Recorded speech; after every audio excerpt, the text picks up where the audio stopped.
At Nagico, the things that matter to you matter to us. Like knowing you're covered when your house gets flooded, getting your settlements quickly and fairly when a fire hits your home, and making sure your business can keep going even after an accident happens on site.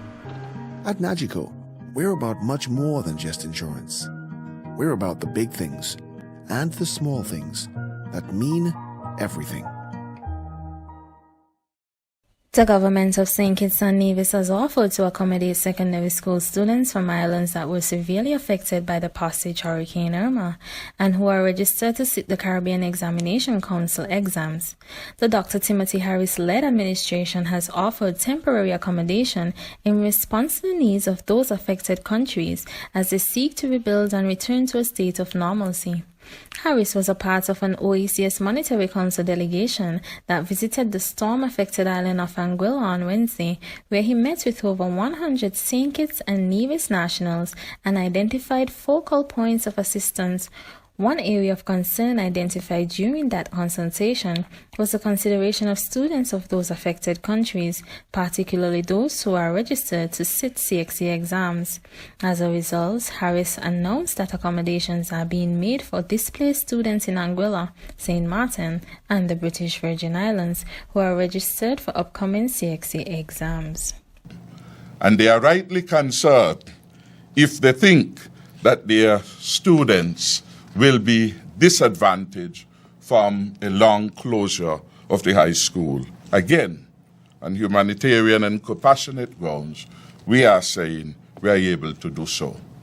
These things that we are offering to do are manageable.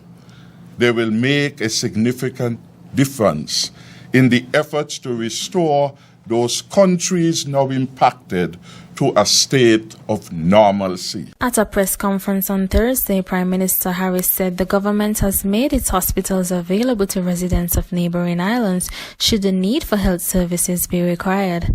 St. Kitts and Nevis has also offered the Robert L. Bracha International Airport as a staging platform for relief to St. Bart's, St. Eustatius, French St. Martin, Saba, and Dutch St. Martin, and has also provided diplomatic clearance for foreign vessels that could not safely get into the waters of French St. Martin. The Prime Minister also revealed that the Federation has provided entry to 251 people who were processed at the seaport. So we are not bringing persons here for them to be hidden away at Port Zante or in Charlestown or in any neck or cranny of the country.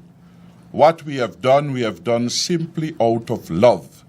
Simply from the standpoint of human decency, that people who had come upon distress not of their own making should properly be facilitated at our shores and at our borders.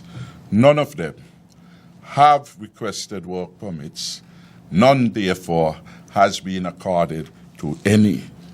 I want to make the further point that our immigration laws, particularly as they relate to work permit, will never be compromised, particularly if it were to disadvantage any of our citizens.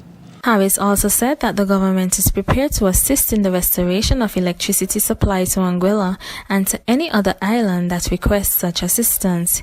He stressed that these outreach efforts being made available by the St. Kitts and Nevis government are manageable and will make a significant difference in the efforts to restore those countries now impacted to a state of normalcy.